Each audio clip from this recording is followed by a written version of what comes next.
안녕하십니까, 조윤기 목사입니다.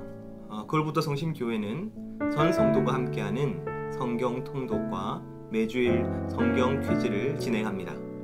9월에는 창세기, 10월에는 누가복음, 11월에는 사도행전을 함께 통독할 텐데요. 그래서 성심미디어에서는 함께 성경을 읽을 때 도움이 되도록 성경 통독 길잡이를 준비했습니다.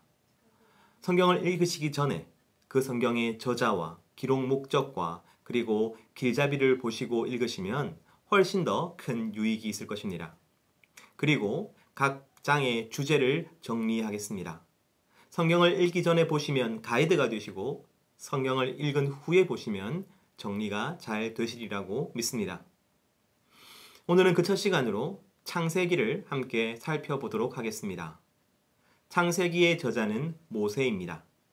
모세오경으로 불리는 5권의 성경, 즉 창세기, 출애굽기, 레위기, 민수기, 신명기는 전통적으로 모세의 저작으로 인정받으며 예수님 역시 모세를 성경의 저자로 말씀하셨죠.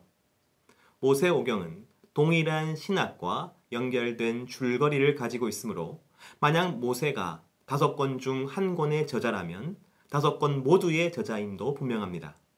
그런데 민수기와 신명기는 저자가 모세임을 명시하고 있으므로 모세 이외에 다른 저자를 생각할 수 없는 것이죠.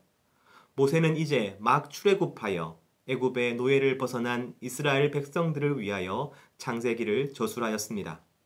하지만 모세오경의 모든 부분을 모세가 기록한 것은 아닙니다.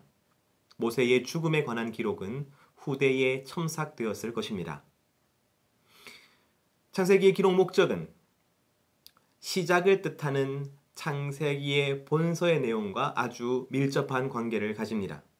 창세기는 만물의 시작을 보여주지요. 특히 중요한 것은 죄와 이스라엘 민족의 기원입니다. 창세기는 죄가 어떻게 이 세상에 침투했는지, 그 결과가 무엇인지, 하나님께서 죄를 어떻게 다루시는지를 상세하게 기록하고 있습니다.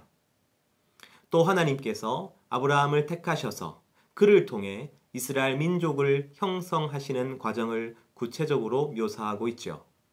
그러므로 모세는 하나님의 백성인 이스라엘이 자신의 기원과 사명을 깨닫도록 하기 위해 창세기를 기록하였던 것입니다.